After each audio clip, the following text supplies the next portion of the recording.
തമിഴിലെ ഏറ്റവും വലിയ വിജയമായി മാറിയ ചിത്രമാണ് കറുപ്പ്. സൂര്യയെ നായകനാക്കി RJ ബാലാജി അണിയിച്ചൊരുക്കിയ ചിത്രം ബോക്സ് ഓഫീസിൽ റെക്കോർഡ് കളക്ഷനാണ് നേടിയത്. കഴിഞ്ഞ ദിവസം ചിത്രം OTT-ലെത്തിയിരുന്നു. എന്നാൽ ആമസോൺ പ്രൈമിലൂടെ സ്ട്രീമിംഗ് ആരംഭിച്ച ചിത്രത്തിന് ലഭിക്കുന്നത് വലിയ വിമർശനമാണ്. മെയ് 15-ന് തിയേറ്ററുകളിൽ റിലീസ് ചെയ്ത RJ ബാലാജി സംവിധാനം ചെയ്ത കറുപ്പിന് മികച്ച പ്രതികരണമാണ് തിയേറ്ററിൽ നിന്നും ലഭിച്ചത്. തൃശ്ശിയും സൂര്യയും വലിയൊരു ഇടവേളയ്ക്ക് ശേഷമാണ് കറുപ്പിലൂടെ ഒരുമിച്ചെത്തിയത്.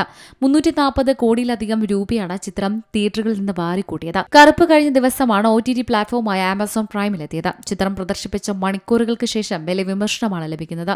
പ്രധാനമായും ചിത്രത്തിന്റെ കളർ ഗ്രേഡിംഗിനെ വിമർശിച്ചുകൊണ്ട് സോഷ്യൽ മീഡിയയിൽ നിരവധി പോസ്റ്റുകളാണ് വരുന്നത്. OTT-ലെത്തിയപ്പോൾ ചിത്രത്തിന്റെ നീലയും മങ്ങിയതുമായ നിറത്തെക്കുറിച്ച് പ്രേക്ഷകർ തങ്ങളുടെ പ്രശ്നങ്ങൾ ചൂണ്ടിക്കാട്ടി. GK വിഷ്ണുവിന്റെ ഫ്രെയിമുകൾ വളരെ മികച്ചതായിരുന്നു, എന്നാൽ OTT-യിൽ ഗ്രേഡിംഗ് അവരോട് കൂടുതൽ നീതി പുലർത്താമായിരുന്നു എന്നാണ് പലരും പറയുന്നത്. RJ ബാലാജി സംവിധാനം ചെയ്ത ഈ ചിത്രം പുരാണ കഥകളെ കോർത്തിണക്കിയതാണ്. ഒരച്ഛന്റെയും മകളുടെയും കഥയാണ് ചിത്രം പറയുന്നത്.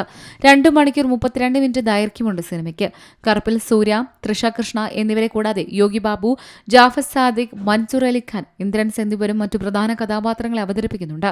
ചിത്രത്തിൽ സായി അഭ്യങ്കറാണ് സംഗീതം നൽകിയത്. News desk സിമലയാളം news.